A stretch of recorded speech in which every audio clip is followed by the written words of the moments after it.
Sam, Sam, bangun Sam.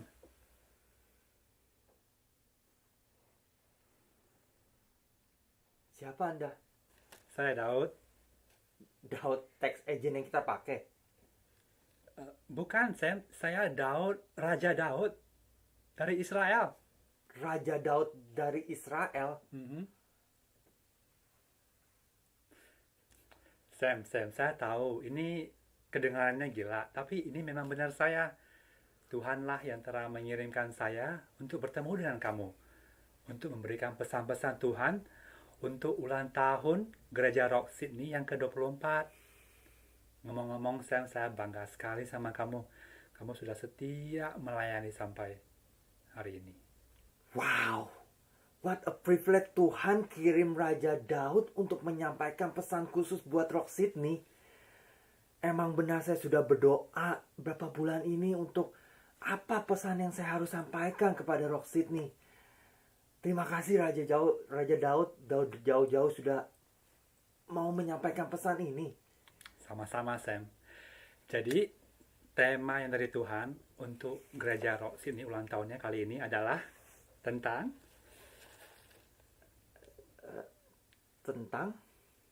ayo fokus Sam. Jadi tema Gereja Rock Sydney untuk tahun ini adalah tentang Raja Daud. iya 100 buat kamu. Jadi kamu sekarang boleh menanyakan aku apa saja tentang kejadian pada waktu itu. Ada satu yang ingin saya tanyakan dari dulu Raja. Apa yang bikin Raja Daud tuh percaya diri sampai bisa mengalahkan Goliat? Jawabannya gampang Sam. Bukan saya. Itu semua kasih karunia Tuhan. Saya sangat marah waktu bangsa Filistin menghina nama Tuhan. Dan dari pengalaman pribadi saya tahu Tuhan selalu membela umatnya. Pada waktu saya membela domba-dombaku melawan beruang dan singa. Saya tahu, saya memang terlihat kecil, ganteng, lebih cocok dari cover model, ya kan Sam? Benar Raja.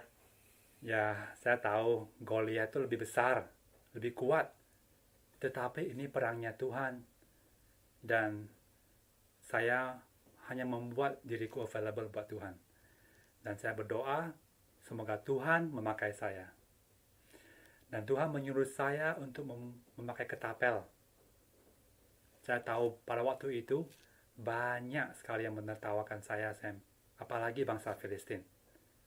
Tetapi kamu tahu apa yang manusia pikir itu bodoh? Tuhan memakai itu buat kemuliaan Dia. Wow, terima kasih Raja Daud untuk pertanyaan. Tapi saya punya pertanyaan satu lagi. Kan Raja Daud saat mau mengambil batu, Raja Daud secara khusus ngambil 5 batu. Apa ada pesan tersembunyi dari 5 dan batu itu? Sebenarnya tidak ada pesan tersembunyi, Sam.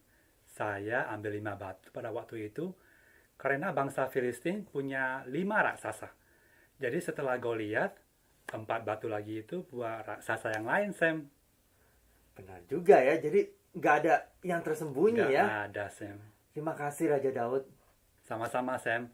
Kamu sampaikannya pesan-pesan ini kepada umat-umatnya Tuhan. Saya bangga sekali sama kamu. Karena kamu tahu kan, Sam, umatku binasa karena Hoplok. Oh bukan, karena kurang pengetahuan. Oh, sebelum Raja Daud pergi, saya mau catat dulu sebelum lupa ntar pesannya. Bentar.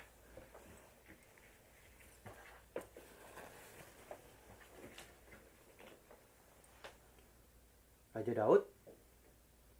Raja Daud. Raja Daud. Raja Daud. Raja Daud.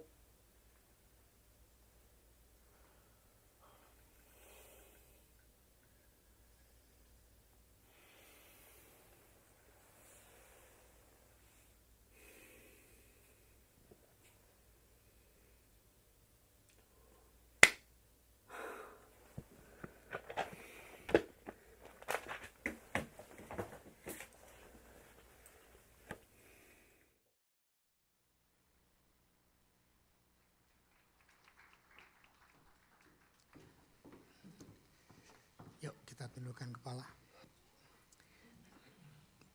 Bapa, terima kasih buat kasih setiamu yang sudah memimpin kami 24 tahun.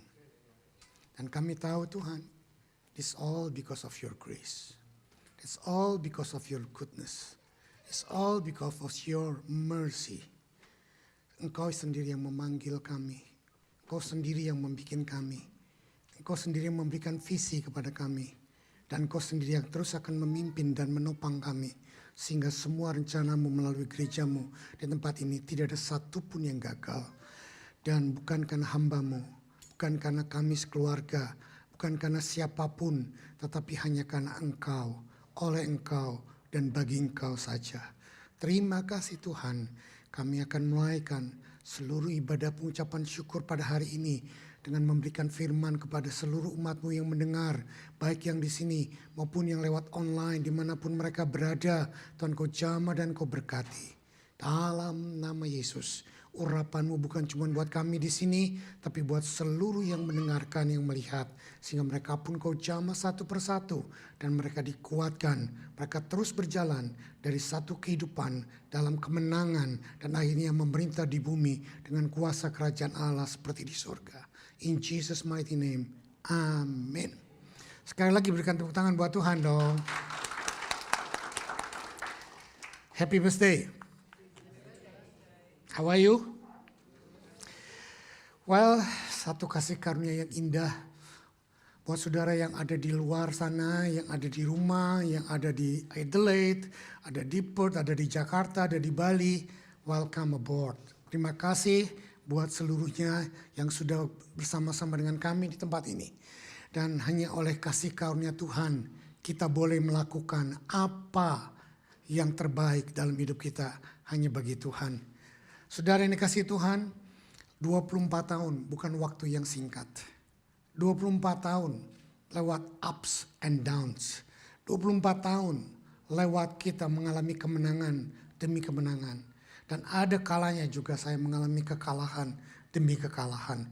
Adalah bohong kalau kita selalu berkemenangan. Sometimes kita juga kalah, tetapi pada waktu kita kalah, Alkitab berkata, jangan biarkan dirimu tergeletak. Bangkit lagi, berjalan lagi bersama dengan Dia. Nah, tema tahun ini diambil dari seluruhnya tema tahun kita, bahwa tahun ini kita adalah tahun daripada regeneration. Dan waktu saya mempersiapkan seperti tadi video, saya sampai ketiduran, itu bohong. Saya nggak pernah ketiduran dalam menyiapkan firman, tetapi saya berpikir lama, panjang, dan akhirnya menentukan apa yang harus kita sampaikan pada ibadah pengucapan syukur 24 tahun ini. Karena deep in my heart, jauh di dalam hati saya merasa 24 dan 25 tahun depan adalah titik-titik yang krusial di dalam perjalanan hidup saya kepada Tuhan. Dan akhirnya saya mendapat peneguhan waktu kami meeting Rock Internasional seluruh dunia lewat Zoom. Dan pada waktu itu Bapak Gembala senior kita Pak Arifin menyampaikan ayat yang sama, firman yang sama dengan apa yang saya persiapkan. Nah, itulah yang terjadi menjadi satu peneguhan buat saya bahwa inilah yang harus saya sampaikan. Bukan mimpi ketemu Raja Daud, bukan ya. Nah, tapi dalam pengertian ini saya sedang mempersiapkan sebuah generasi yang siap untuk melanjutkan tongkat estafet. Kalau saya ngomong ini bukan berarti anak saya Yosi atau Shirley, tetapi Anda semua yang di bawah umur saya.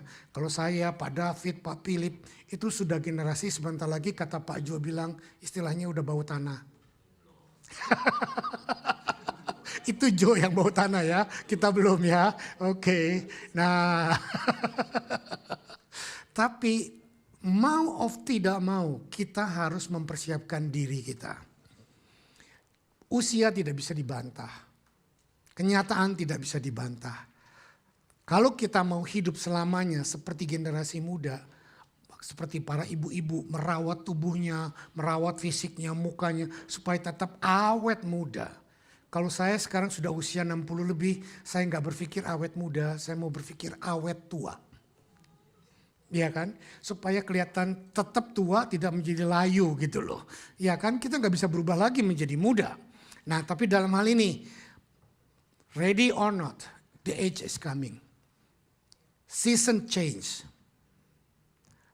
Jadi kalau kita nggak antisipasi, kalau kita tidak mempersiapkan hidup kita untuk persiapan, pergantian, shifting dari generasi baru ke generasi lama, kebalik, dari generasi lama ke generasi baru, maka kita akan dilibas oleh zaman, kita akan dilibas oleh situasi dan orang lain yang tidak kita persiapkan, yang akan mengambil alih apa yang Tuhan punya, yang seharusnya kita berikan kepada generasi sebelumnya.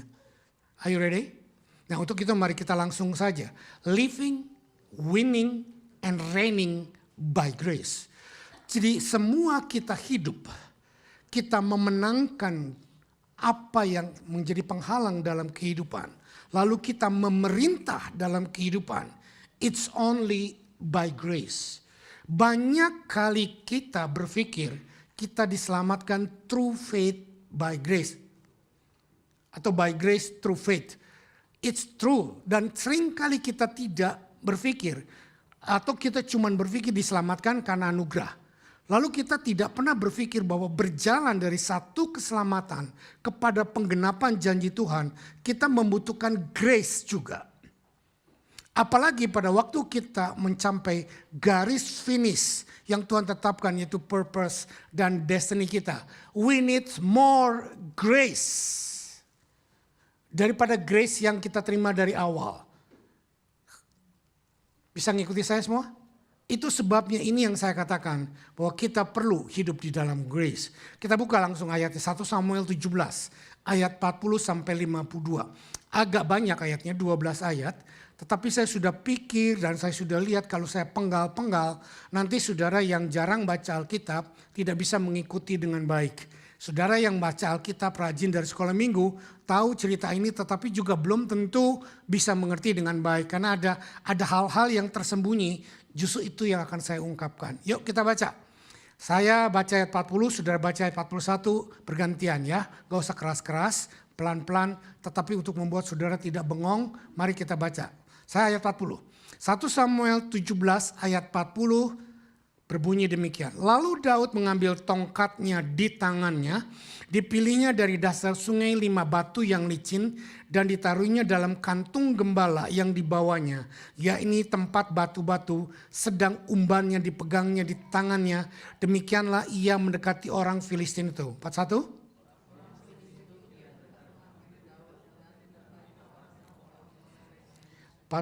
Ketika orang Filistin itu menunjukkan pandangannya ke arah Daud, serta melihat dia, dihinanya Daud itu karena ia masih muda, kemerah-merahan dan elok parasnya.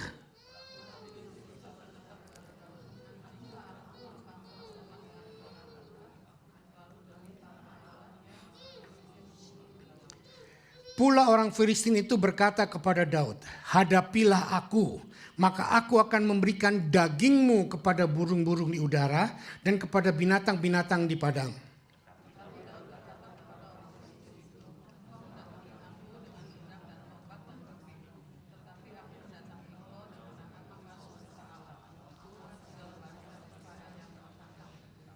Hari ini juga Tuhan akan menyerahkan engkau ke dalam tanganku. Aku akan mengalahkan engkau dan memenggal kepalamu dari tubuhmu. Hari ini juga aku akan memberikan mayatmu dan mayat tentara orang Filistin kepada burung-burung di udara dan kepada binatang-binatang liar. Supaya seluruh bumi tahu bahwa ada Daud yang jagoan. Amin. No. Supaya seluruh bumi tahu bahwa Tuhan mengurapi aku. No. Supaya seluruh bumi tahu bahwa hanya Daud yang bisa mengalahkan Goliat. No. Apa di situ dikatakan? Supaya seluruh bumi tahu apa? Bahwa Israel mempunyai Allah. Tekankan itu. Dalam segala aspek hidup kita, libatkan Allah. Ayat 47.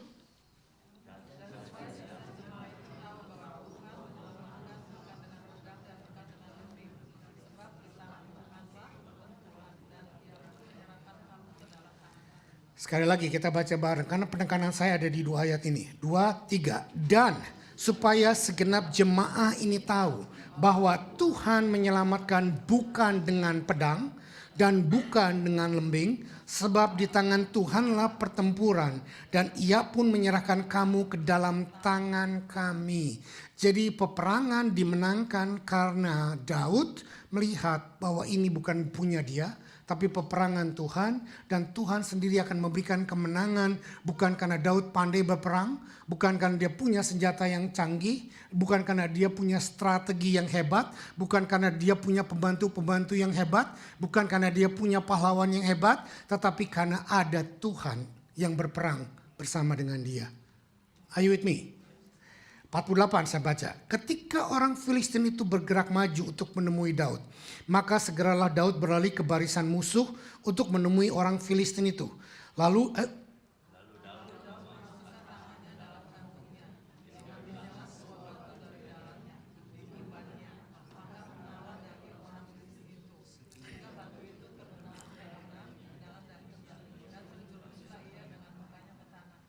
demikianlah Daud mengalahkan orang Filistin itu dengan umban dan batu. Ia mengalahkan orang Filistin itu dan membunuhnya tanpa pedang di tangan. 51.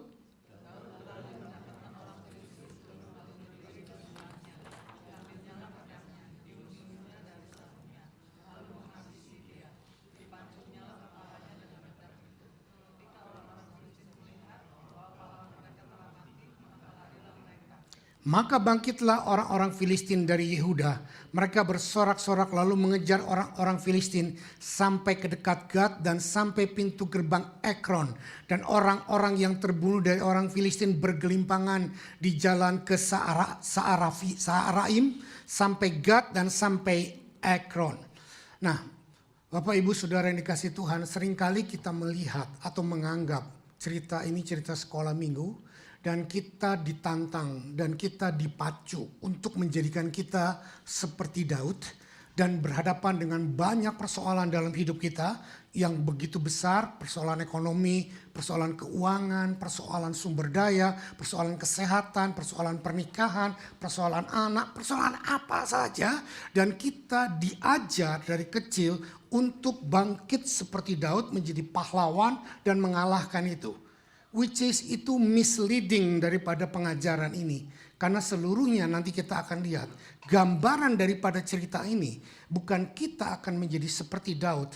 Tetapi Daud itu adalah gambaran daripada Tuhan Yesus. Daud itu adalah gambaran daripada Tuhan Yesus yang membunuh Goliat dengan semua keperkasaannya. Dan pada ayat ke-51-52 kita lihat dengan jelas. Setelah Daud membunuh Goliat, apa yang terjadi?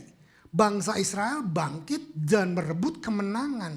Inilah yang dilakukan oleh Yesus di atas kayu salib dengan membunuh Goliat. Siapa Goliatnya? Setan dan kuasa kematian, sehingga kita bangkit dan merebut kemenangan menjarah orang-orang Filistin. Jadi bukan kita yang berperang, tapi selama ini kita dipacu untuk supaya kita maju berperang. Sehingga kita seringkali merasa gemetaran, takut karena kita tidak merasa punya urapan Daud. Tapi dalam pengertian ini saya mau bawa secara pintas. Kita lihat secara hurufiah. Next slide 7. Goliat atau bahasa Ibraninya adalah Goleyat. Artinya adalah splendor. Luar biasa megah, luar biasa menakjubkan. Saudara lihat penampilan setan, penampilan kuasa-kuasa yang mau menghambat rencana Tuhan dalam hidup kita adalah splendor, huge. Kelihatannya begitu menakutkan, bukan menakutkan secara setan. Aku setan, enggak. Setan yang kayak gitu sekarang sudah ditinggalkan. Ya, nggak ada orang mau ditakut-takuti sekarang. Tapi setan datang dalam rupa cewek cantik yang muda yang bahenol. Setan datang dalam rupa cowok bintang film Korea. Setan datang dalam rupa uang setumpuk. Setan datang dalam rupa rumah yang menggiurkan. Bahkan setan datang dalam rupa yang menarik kita untuk melakukan sesuatu sehingga lupa akan Tuhan. Jam ibadah, baca Alkitab, doa, capek, kelelahan. Kenapa? Susah cari duit. Nah, yang seperti ini loh. Ke gereja capek, ke gereja nggak punya waktu, baca Alkitab apalagi. Nah, itulah Goliat splendor yang begitu besar. Kalau gua nggak punya duit, siapa yang akan ngasih duit? Pendeta, lu mau ngasih duit? Nah, saudara lihat. Tetapi saya dapat lagi peneguhan tadi pagi. Tanpa saya sadari, begitu saya masuk ruangan saya, Martin membawa seorang bule masuk ke kantor saya. Saya nggak kenal, Martin juga nggak kenal. Lalu kita kenalan, namanya Joseph. Sama dengan saya. Dia datang dari Kanada. Tahun lalu Desember dia pindah ke Australia, hidup di Castle Hill. Bukan Castle Hill, Newcastle. Dan sekarang karena COVID dia tidak mendapat pekerjaan dan pekerjaannya di Lego. Karena dia orang Kanada, dia nggak dapat job seeker dan lain sebagainya. Nah dia sekarang ini dalam keadaan nggak tahu, nggak punya duit, habis semua uang tabungannya. Dia mau ke gereja. Dia mau ketemu teman-temannya di Art Harmon, temannya juga udah pindah, gak ngasih tahu dia. Lalu dia sampai ke Art Harmon Station.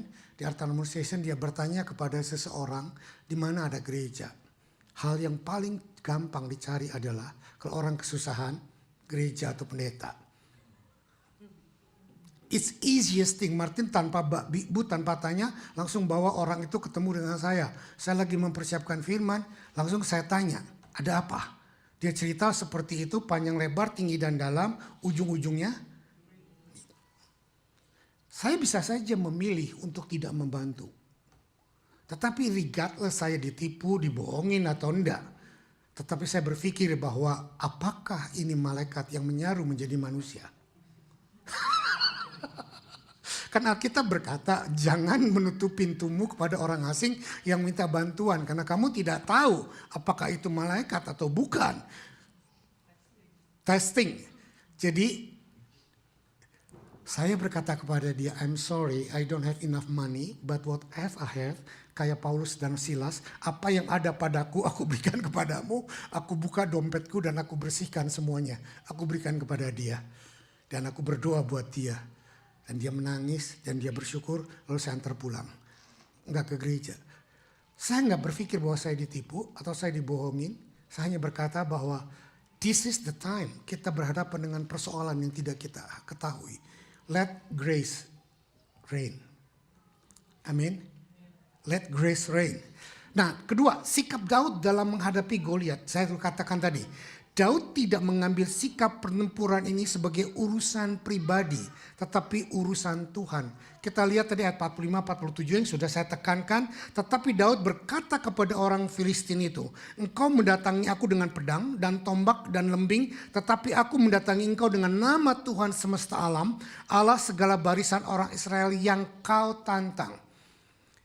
Saudara-saudara yang saya kasihi, setiap aspek dalam kehidupan kita, dengar baik-baik. Entah itu personal, entah itu bukan personal. Tapi saya mau bawa kepada saudara, bawa itu kepada Tuhan. Serahkan itu urusannya Tuhan. Banyak kita berpikir, ya kalau urusan personal mana Tuhan peduli, siapa bilang? Tuhan amat sangat peduli dengan urusan personal kita. Are you with me? Ada banyak orang bilang urusan Tuhan itu urusan gereja lah. Urusan Tuhan itu hanya bicara soal keselamatan. Urusan bisnis, urusan ribut sama suami, sama istri, urusan anak, urusan pekerjaan. Itu bukan urusannya Tuhan. Kalau saudara masih berpikir demikian, engkau masih dalam corak tipe perjanjian lama. Dalam perjanjian baru bahwa Tuhan sangat care tentang kehidupan pribadi kita. Are you with me? Nah, untuk sebagai keterangan lebih lanjut, sebagai reference, bukti bahwa Tuhan sangat care dalam pertempuran, dalam peperangan, apalagi menghadapi keadaan-keadaan yang sangat sulit kita hadapi. Kita buka 2 Tawari 20 ayat 14 sampai 18.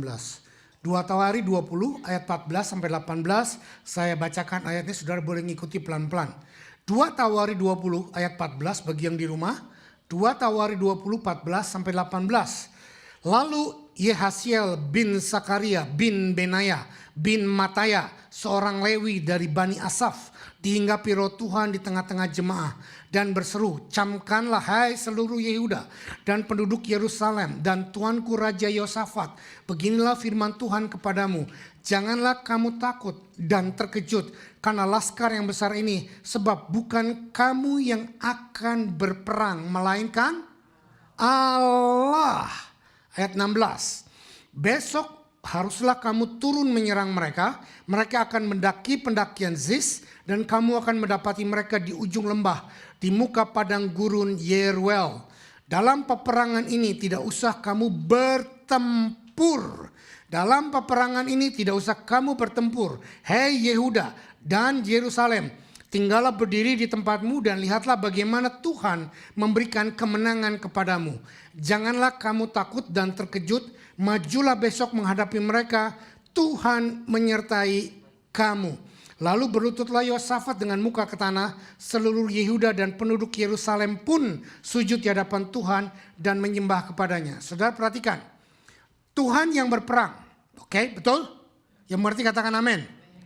Tapi pada faktanya, pada kenyataannya, Daud maju berperang apa enggak? Bangsa Israel maju berperang apa enggak? Mereka semua maju, tetapi bukan berperang. Mereka semua maju ke garis medan peperangan, tetapi begitu sampai, mereka sudah melihat tentara musuh sudah dikalahkan oleh Tuhan.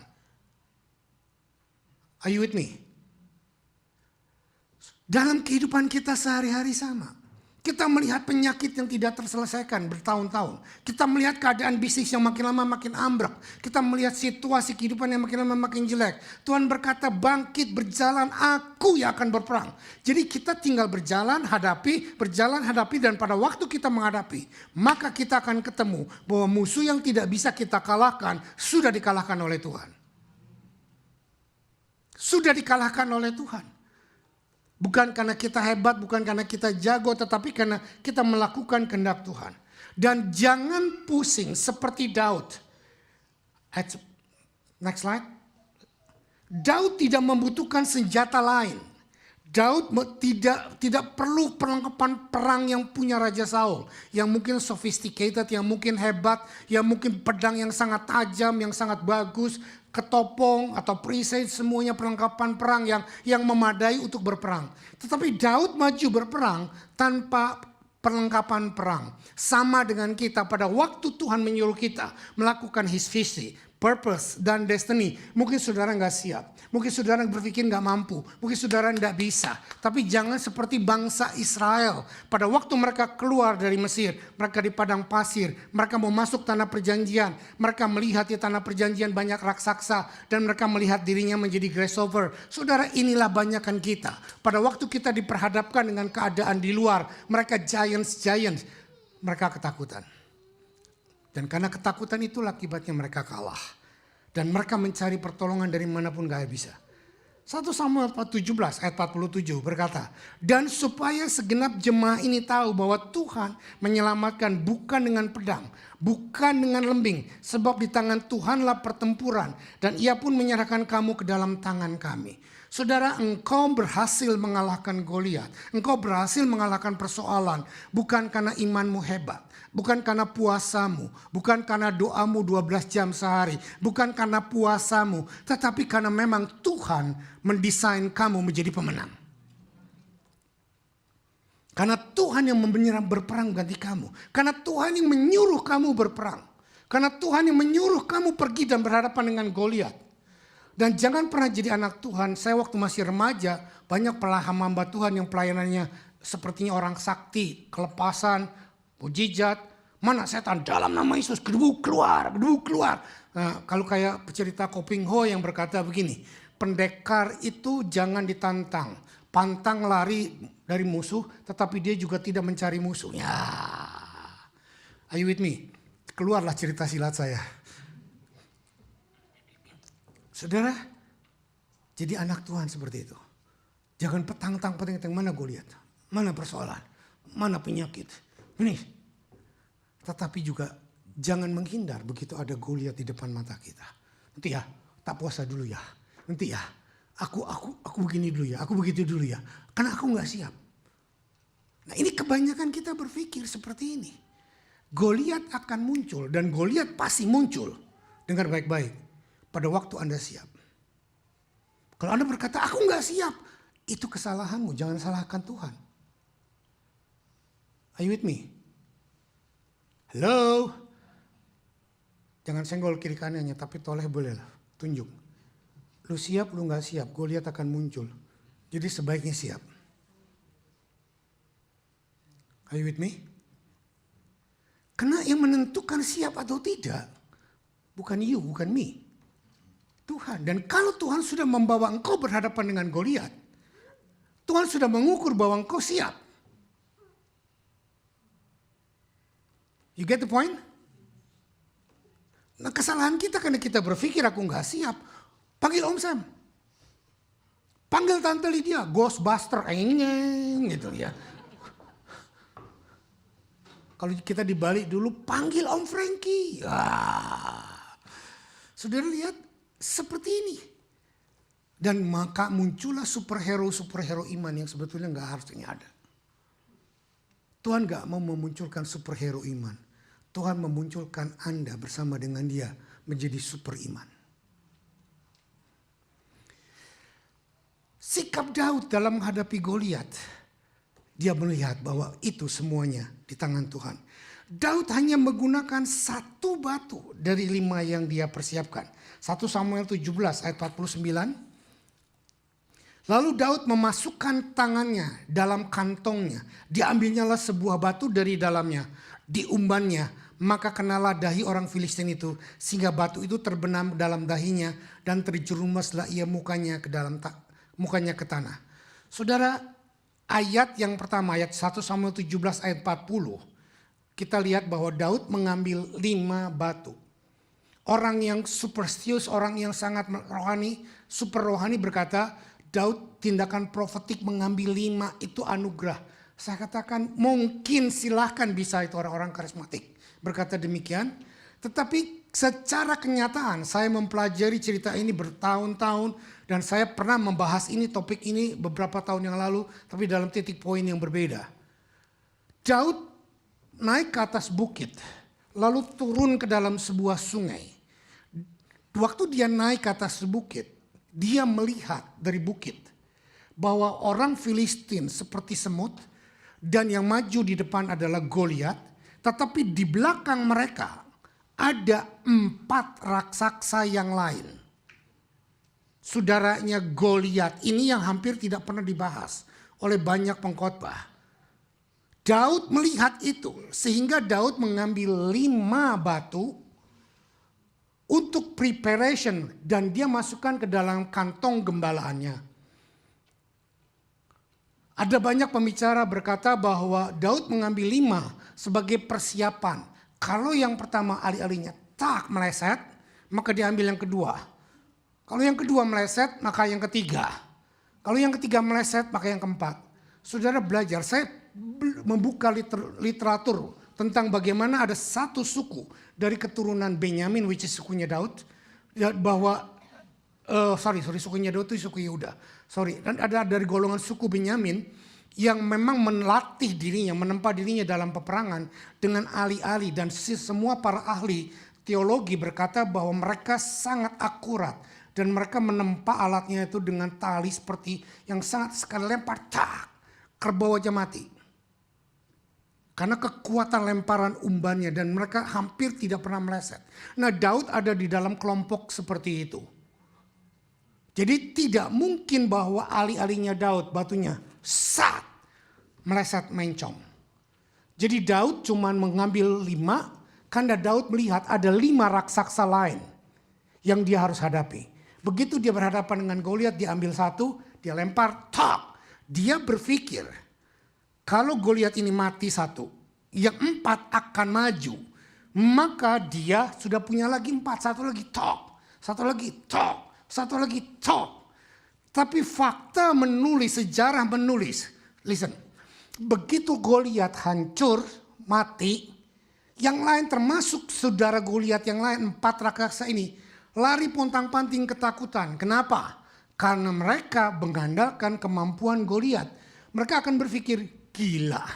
Hanya satu anak kecil yang mukanya kemerahan dengan alih-alih pahlawanku yang luar biasa berperang mati. Ya apalagi gua. Nah. Lalu mereka lari semburat, dikatakan ayat yang ke-51. Daud mendapatkan orang Filistin itu, lalu berdiri di sebelahnya, diambilnya pedang, diunusnya sarungnya, lalu menghabisi dia, dipancunglah kepalanya dengan pedang. Ntar pada poin terakhir saya akan bahas ini. Lalu bangkitlah orang-orang Israel dan Yehuda, mereka bersorak-sorak lalu mengejar orang-orang Filistin sampai dekat Gad. Saudara perhatikan, begitu pahlawannya mati, maka rakyatnya pontang-panting. Ini gambaran secara profetik. Begitu iblis dikalahkan, Goliat mati oleh Daud, iblis dikalahkan oleh Tuhan Yesus di atas kayu salib, maka demit, tuyul, genderuwo, santet, tenung, teluh, pontang-panting. Jadi jangan takut dengan tenung, teluh, apalagi pelet. Kalau saudara mau saya pelet, saya juga bisa melet. Pelet pakai tai anjing di depan, saudara kejar saya kan. Banyak anak Tuhan takut dengan kuasa-kuasa gelap seperti itu. Nothing. Bahkan Bileam sendiri disuruh untuk menubuatkan yang buruk kepada bangsa Israel. Bileam berkata, mana mungkin aku bisa melakukannya. Tidak ada tenung, tidak ada teluh, tidak ada mantra mempan kepada bangsa yang diurapi. Kalau Anda diurapi Tuhan, kalau Anda punya Roh Kudus, tidak ada demit, sentra, genderuwo, tidak ada setan yang bisa mempan kepada Anda. Tetapi setan seringkali gak bekerja apa-apa, kita yang undang. Dengan sakit hatilah, dengan bencilah, dengan irilah, dengan sombong. Setan diundang datang. Ayo datang masuk di dalam hatiku. Nah, kita pelihara itu. Are you with me? 5 batu yang Daud ambil dari sungai adalah persiapan Daud untuk menghajar 5 raksasa. 5, ini juga karismatik punya pengajaran, saya ambil. 5 adalah tanda grace. Angka kasih karunia, angka kemurahan. The prophetic act of David in order to defeat all giant and not Goliath only. Saya mau katakan kepada saudara, dengan anugerah daripada Daud kita, Tuhan Yesus, Anda sudah dipersiapkan. Tuhan Yesus mengalahkan seluruhnya setan di atas kayu salib. Tapi anak buahnya tuyul, genderuwo, santet, dalam Efesus pasal 6, Anda punya kuasa untuk mengalahkannya. Are you with me? Jangan takut. Dulu saya takut sama tempat gelap karena saya bodoh, nggak ngerti. Di tempat gelap saya lihat setan yang menakutkan gitu loh. Tapi sekarang saya nggak takut tempat gelap, tempat terang, nggak takut apapun. Karena saya percaya saya punya Tuhan. Daud hanya bisa mengalahkan dengan anugerah Tuhan. Setelah Goliat mati, maka seluruh bangsa Israel lari pontang-panting ketakutan. Next slide, kita lihat slide 14, 2 Samuel 21 ayat 15 sampai 2. Ini yang saya 22. Ini yang saya katakan bukti bahwa ada peperangan lain setelah Daud mengalahkan Goliat. Dan ternyata Alkitab kita menulis bukan Daud lagi yang berperang. Nah, kita lihat di sini. 2 Samuel 21 ayat 15. Yuk kita baca bergantian, saya ayat 15, saudara baca ayat 16. 2, 3. Ketika terjadi lagi peperangan antara orang Filistin dan orang Israel, maka berangkatlah Daud bersama-sama dengan orangnya, lalu berperang melawan orang-orang Filistin sampai Daud menjadi letih lesu. 16.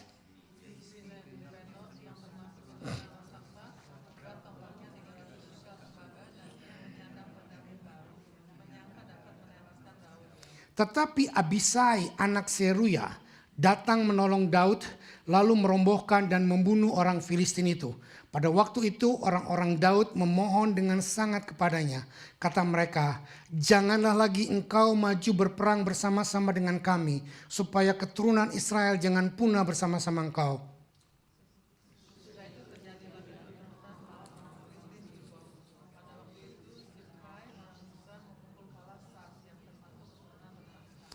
Dan terjadi lagi pertempuran melawan orang Filistin di Gob. Elhanan bin Yaare Oregim, orang Bethlehem itu menewaskan Goliat, orang Gad itu yang gagang tombaknya seperti pesa tukang tenun. 20.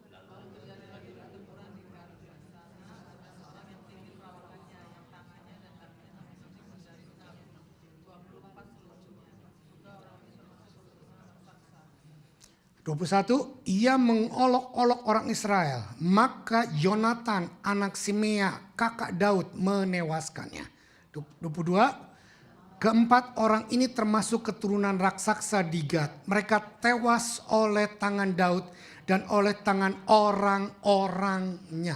Sudah perhatikan yang di garis kuning. Lihat. Keempat orang ini termasuk keturunan raksasa di Gad. Mereka tewas oleh... Betul nggak mereka tewas oleh tangan Daud? Ini kalimat ini satu kalimat yang sangat indah dan sangat menusuk saya. Mereka tewas di tangan Daud dan oleh tangan orang-orangnya. Perhatikan, ini penekanannya. Living, reigning, winning, and reigning by grace adalah di sini. Dalam pertempuran yang berikutnya setelah Daud membunuh Filistin.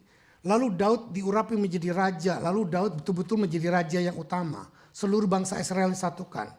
Dan setelah Daud menjadi raja dan memerintah sekian tahun. Saya belum mempelajarinya berapa tahun kejadian ini terulang lagi. Tetapi dengar baik-baik. Setan, persoalan, masalah yang dulu Anda kalahkan bersama dengan Tuhan. Dia tidak akan diam dan membiarkan Anda lenggang kanggung. Apalagi masih ada 4 raksasa lain yang belum dibunuh. Mereka akan mencari kesempatan. Dan usia Daud semakin bertambah. Kemampanan semakin bertambah. Kemampuan berperang semakin berkurang. Kemampuan fisik semakin berkurang. Tetapi semangat Daud tidak menjadi loyo. Waktu muncul lagi orang Filistin, 4 raksasa itu muncul dan menantang Daud. Daud maju lagi berperang. Are you with me? Daud maju lagi berperang, tetapi jelas ayat yang ke-15. 2 Samuel 21 ayat 15 berkata, ketika terjadi lagi peperangan antara orang Filistin dan orang Israel, maka berangkat lagi Daud bersama-sama dengan orangnya, lalu berseberang melawan orang Filistin sampai Daud menjadi letih lesu. Orang tua yang ada di sini, Samuel Yusuf, Pak Philip, Pak David, atau Pak Thomas, atau siapa yang udah mulai beruban. Mungkin Pak Willy juga termasuk ya, sudah usia. Udah kepala 5 kan Pak Will? Ya. Dengar baik-baik. Pak Yanto juga. 6 bulan gak kelihatan jadi lupa sih soalnya. Dengar baik-baik. Seperti saya pembukaan tadi berkata bahwa kita tidak bisa menyangkali kenyataan. Semakin lajunya usia, semangat boleh menyala. Tapi kemampuan fisik dan kemampuan apapun semakin menurun. Are you with me? Orang tua jangan seperti iklan Likna. Iya, kalau sudah duduk lupa berdiri. Kalau sudah jadi pemimpin seenaknya sampai mati itu kursi kepemimpinan dibawa. 7 turunan ini mesti gua yang duduki. Gua gak mati, belum dikubur, gak berdiri. Saudara, it's wrong. Contohlah Daud. Dia berusaha untuk maju berperang. Tapi juga jangan seperti Daud yang waktu bersalah dia jatuh dalam dosa. Waktu musim peperangan. Daud tidak ikut berperang. Dia leha-leha duduk di atas. Dia ngintip ke bawah. Ada ikan duyung. Tahu siapa? Betsheba, karena Daud tidak ikut berperang. Orang tua yang ada di sini 2 sisi. Ada satu yang gak tahu diri, lupa usia, lupus.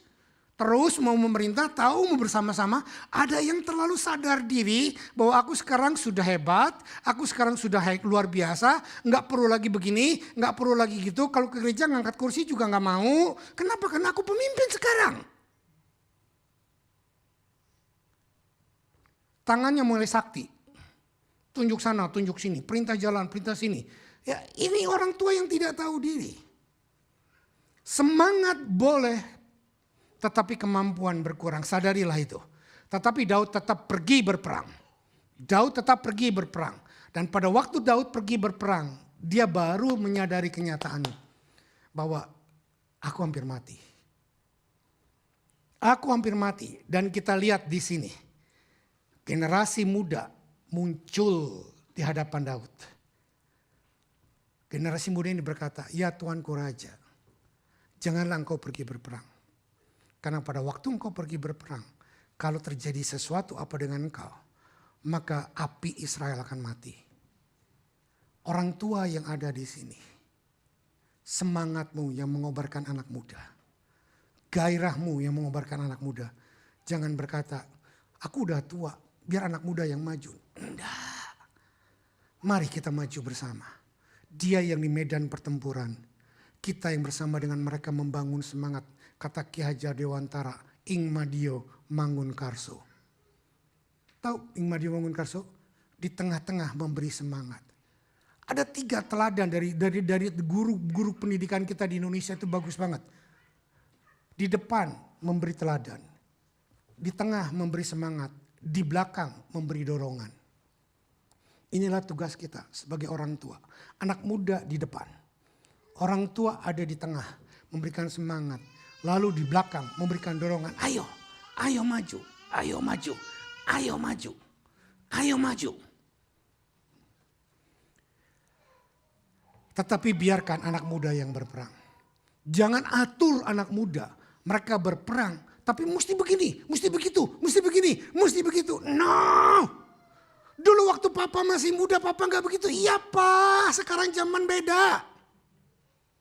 Dulu papa waktu masih muda, papa kerja 2-3 kali, 3-4 jam. Sekarang enggak pak. Jangan samakan zaman dengan keadaan. Daud tidak mengatur anak-anak mudanya untuk melakukan apa yang dia lakukan. Daud tidak menyuruh anak mudanya. Dulu aku gak pakai pedang, kamu ambil batu aja sekarang. Hayo lawan pakai batu. Daud gak bilang begitu. Hey, urapan beda, cara berbeda. Let young man do by himself. Halo? Jangan marah Pak. Enggak, saya enggak marah. Saya cuma semangat sekali karena dari dulu saya tahu hidup saya adalah diinvestasikan untuk anak-anak muda. Jangan heran kalau jemaat kita juga mayoritas banyak anak muda yang rambutnya putih sedikit sekali. Kenapa? Karena saya suka anak-anak muda bergerak maju untuk melakukan sesuatu. Ada banyak generasi tua yang sangat terancam kalau melihat generasi mudanya sangat baik. Kalau saya justru sangat bersuka cita. Let them do it. Let them do it. Mari kita lihat. Next generation yang perkasa. Tidak juga merendahkan orang tua. Sudah aku bilang Pak, sudah tua, jangan ngapa-ngapain, diam aja di rumah. Enggak. Generasi muda yang ada berperang dengan Daud berkata, Pak, oke, sekarang Papa kasih tahu kita apa yang harus kita lakukan. Pak, buat ini, buat itu, oke Pak, tapi biarkan aku yang maju, biarkan aku yang melakukannya. Hei anak muda yang ada di sini, jangan izinkan orang tuamu lebih capek dari engkau.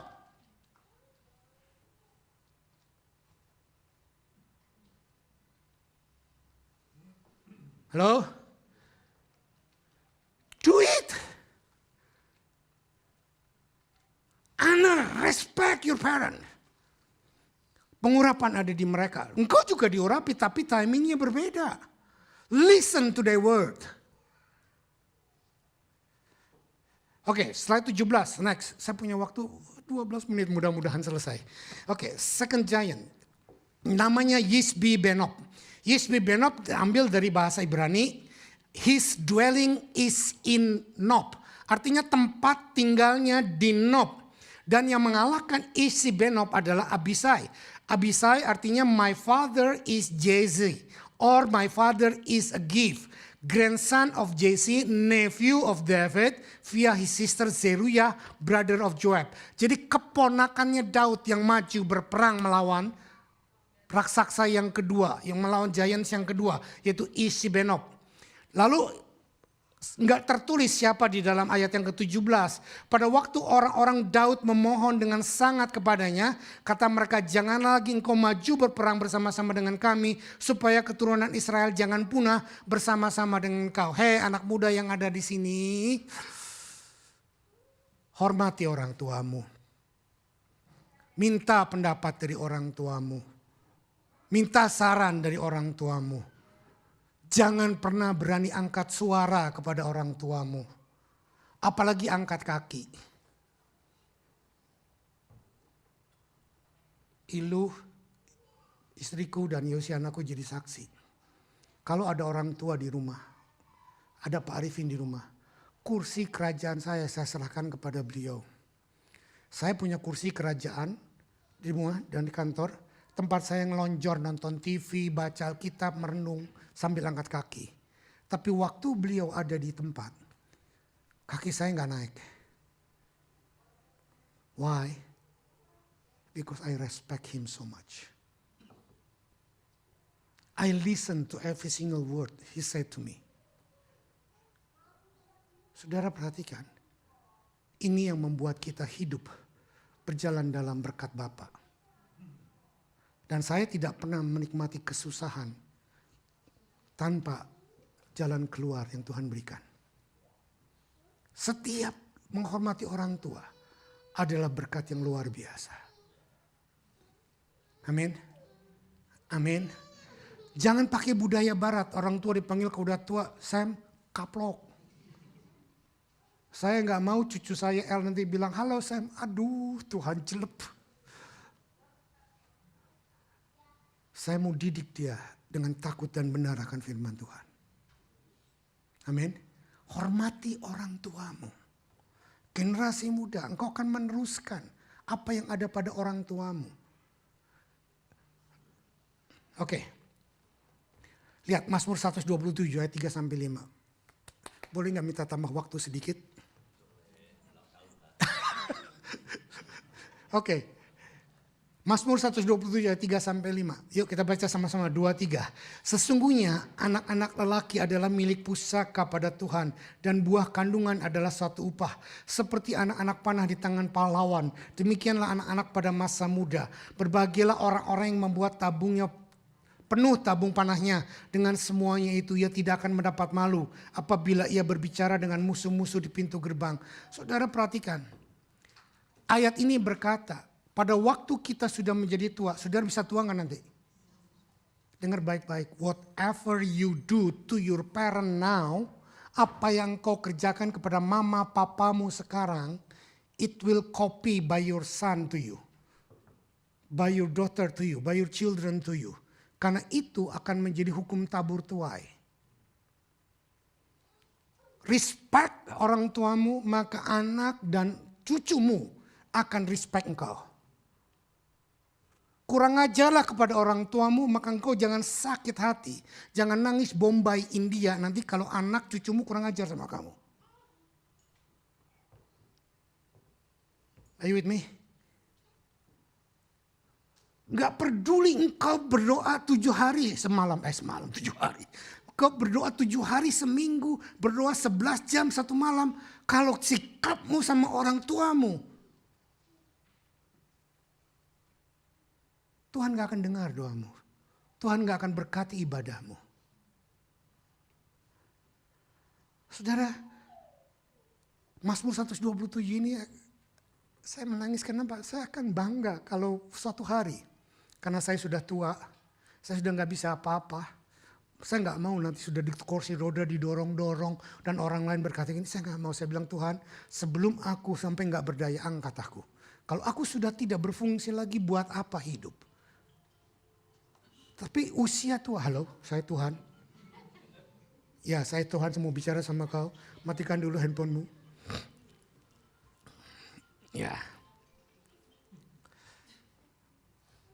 Saudara lihat, sesungguhnya anak lelaki adalah milik pusaka dari Tuhan. Seperti anak tanah dengan pahlawan, demikianlah anak-anak pada masa mudanya. Saudara, pada waktu kita berhadapan dengan musuh, pada waktu orang-orang menjelekkan kita, pada waktu orang memfitnah kita, pada waktu orang salah mengerti dengan kita, maka dengar baik-baik, anak-anakmu akan muncul. Anak-anakmu akan stand firm in front of you dan berkata, aku tahu orang tuaku. Aku tahu papa mamaku. Aku tahu gembalaku. Dia tidak demikian. Kamu jangan kurang ajar sama dia. Are you with me? Are you with me? Ini loh.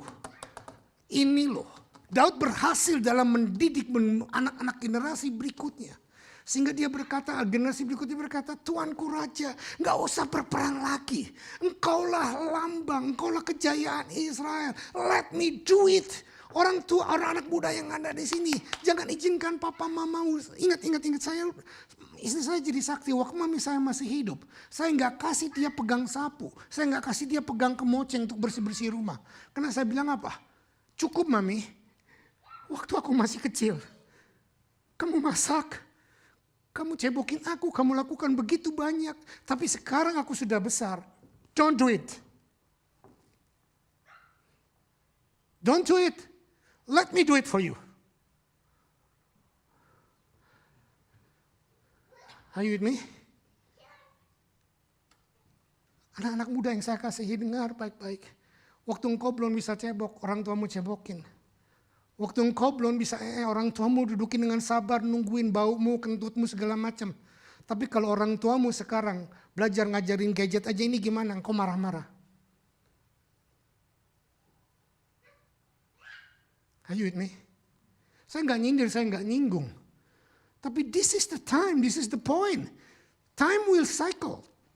Ada waktunya, makanya. Saya mengulang cerita saya berapa belas tahun yang lalu. Waktu kami awal-awal kemari, ada panti jompo. Yosi dengan memeluk saya dan berkata, Mami, Papi, saya nanti kalau sudah besar, Papi Mami sudah tua, saya tidak akan masukkan Papi Mami ke panti jompo. Mami dan Papi akan tinggal bersama dengan kami. Itu menyentuh hati saya. Saudara lihat, bagaimana keadaan hidup kita pada waktu generasi muda berjalan. Generasi muda ini yang memimpin pergerakan. Generasi orang tua mundur secara bertahap. Tetapi keadaan kehidupan bukan akan menjadi lebih baik. Dengar baik-baik. Orang tua jangan marahin anak-anakmu. Mungkin mereka berbuat salah. Tapi majulah bersama dengan mereka.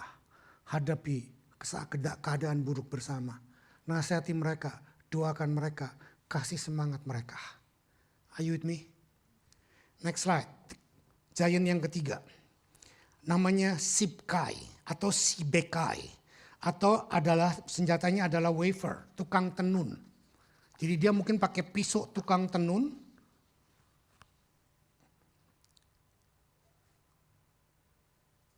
Lalu dikalah dengan sap dan tali. Giant yang keempat, cepat aja. Slide 21. Namanya Goliat. Goliat dari Gitit. Goliat yang kedua, bukan Goliat yang pertama. Namanya sama, Goliat. Dan dikalahkan oleh Elhanan. God is gracious. Elhanan, God has been gracious. Sekali lagi, Goliat yang keempat dikalahkan dengan Elhanan. Atau Elkanan itu God is gracious. Namanya adalah Tuhan yang penuh dengan kasih karunia. Lalu yang kelima, 2 Samuel 21 ayat yang ke-20, 21 saya bacakan. Lalu terjadi lagi pertempuran di Gat. Di sana ada seorang yang tinggi perawakannya, yang tangannya dan kakinya masing-masing berjari 6, 24 seluruhnya, dan juga orang ini termasuk keturunan Laksaksa. Ia mengolok-olok orang Israel, maka Yohanan anak Simea kakak Daud menewaskannya. Lagi-lagi keponakannya Daud yang mengalahkannya. Are you with me? Anak saya cuma satu di sini, Yosi. Yang satu di Indonesia. Tapi saya punya banyak anak-anak rohani di sini. Saya punya banyak anak-anak rohani di sini. Saya nggak mau bilang Anda keponakan. Anda adalah anak rohani saya. Dan saya percaya tiba waktunya Anda akan tampil. Dan Anda akan melakukan peperangan yang baru. Lalu terjadi lagi pertempuran di Gat. Di sana ada seorang yang tinggi perawakannya, yang tangannya dan kakinya berjari 6. Lalu dikalahkan oleh Yohanan. Jehovah has been given. Nah sekarang saya kembali ke ayat pengunci. Saya punya waktu tinggal 2 menit. Hopefully cuma punya ekstra 5 menit. Saya minta waktu bisa selesai. Kembali ke ayat utama kita. 1 Samuel 17 ayat 51. Daud berlari mendapatkan orang Filistin itu, lalu berdiri di sebelahnya, diambilnyalah pedang, dihunusnyalah dari sarungnya, lalu menghabisi dia dan dipancungnya kepalanya dengan pedang itu. Ketika orang-orang Filistin melihat bahwa pahlawan mereka lari, maka larilah mereka. Saudara perhatikan, Daud tidak membawa pedang, Daud tidak membawa spear, Daud tidak membawa apapun yang tajam-tajam, dia cuma membawa ali-ali dan batu. Tetapi pada waktu dia mengalahkan Goliat, lalu Daud maju dan mengambil pedang Goliat. Ngapain? Bukan membunuh, sudah mati. Ngapain? Memenggal kepala Goliat. Ini adalah satu tindakan profetik dari Daud yang menegaskan kepada kita bahwa apa yang ditempa terhadap kita, senjata musuh yang disiapkan untuk menghabisi kita, senjata musuh yang ditempa untuk menghancurkan kita, Tuhan akan pakai balik untuk menghancurkan mereka. Yesaya 54 ayat 16-17. Supaya jangan saudara manggut-manggut karena ini pernyataan saya, bukan. Saudara bisa lihat dari firman yang kenyataannya ada. Yesaya 54 ayat 16-17. Kita baca. Sesungguhnya akulah yang menciptakan tukang besi, yang menembus api dan menghasilkan senjata menurut kecakapannya. Tetapi akulah juga yang menciptakan pemusnah untuk merusakkannya. Ayat 17, setiap senjata yang ditempa terhadap engkau tidak akan berhasil. Dan setiap orang yang melontarkan tuduhan melawan engkau dalam pengadilan akan kau buktikan salah. Inilah yang menjadi bagian hamba-hamba Tuhan dan kebenaran yang mereka terima daripadaku. Demikianlah firman Tuhan. Siapa hamba Tuhan? Om Sam? Bukan. Saya katakan, waktu engkau jadi hamba Tuhan, ayat ini berlaku buat engkau. Setiap perkataan buruk, setiap rencana buruk yang dilontarkan terhadap engkau tidak akan berhasil. Tetapi perkataan buruk, rencana buruk itu pun diizinkan Tuhan. Ayat 16 yang berkata, Tuhan yang menciptakan senjata. Tuhan mengizinkan orang melukai engkau. Tuhan mengizinkan orang menyakiti engkau. Tapi jangan kita bertindak negatif dan merasa sakit karena itu. Tapi biarlah apa yang negatif sama kita, Tuhan kita bawa kepada Tuhan, maka Tuhan akan mengembalikan kepada orang itu. Vengeance is mine, kata Tuhan. Next. Daud adalah gambaran pribadi Tuhan. Sudah saya katakan tadi. Jelas. Sekarang ayat 26. Selesai kok. Gak sampai 11 menit selesai. 1 Samuel 17 ayat 52. Kita baca. Yuk 23. Maka bangkitlah orang Yehuda. Dan Israel dan Yehuda. Mereka bersorak-sorak lalu mengejar orang Filistin. Sampai dekat Gad. Sampai di pintu gerbang Ekron. Dan orang-orang yang terbunuh dari orang Filistin berkelimpangan di jalan ke Sa'araim. Aduh susah banget. Sa'araim sampai Gad dan sampai Ekron. Saudara perhatikan. Saya mau berkata, mungkin saya jadi Daud buat Anda saat ini. Saya menjadi pemimpin Anda yang akan memimpin Anda. Jangan terhalang dengan Goliat. Jangan terhalang dengan persoalan, dengan keterbatasan sumber daya. Jangan terhalang dengan ketidakmampuanmu. Jangan terhalang kalau engkau melihat senjatamu cuman unsophisticated. Pendidikanmu enggak sampai bachelor. Pendidikanmu cuman high school atau medium school. Jangan terhalang karena saldo bankmu di bank masih pas-pasan. Jangan terhalang karena engkau tidak bisa ini, tidak bisa itu. Jangan terhalang. Kalau rencana Tuhan dalam hidupmu, dengar baik-baik. Dan kalau engkau izinkan Daud maju berperang, maka tidak ada Goliat yang tidak bisa dikalahkan. Ayat penutup ini, bangkitlah orang-orang Israel dan Yehuda. Karena kemenangan Tuhan Yesus, saya mau bernubuat, saya mau berkata, bangkitlah Rock Sydney. Bangkitlah para gembala di Rock Sydney. Bangkitlah para GKM, para pemimpin di Rock Sydney. Bangkitlah para ambasador-ambasador di Rock Sydney. Bangkit. hadapi Goliat-Goliat yang baru, hadapi kenyataan yang baru, hadapi tantangan yang baru. Mari kita maju bersama, yang tua dan yang muda berjalan untuk menuju kemenangan yang dari Tuhan. Selamat ulang tahun yang ke-24 kepada seluruh Rock Sydney. Dan mari kita song-song tahun ke-25. Silver Anniversary dengan kekuatan yang baru. Bersatu, membahu, bahu-membahu, berpegangan tangan bersama. Untuk nama Tuhan dipermuliakan. Sehingga visi kerajaan Allah ditegakkan di atas muka bumi lewat gereja Rock Sydney akan menjadi kenyataan. Bukan karena itu visiku, bukan karena kuat dan gagahku, tetapi anak-anak muda boleh bangkit meneruskan visi ini. Amin. Kita bangkit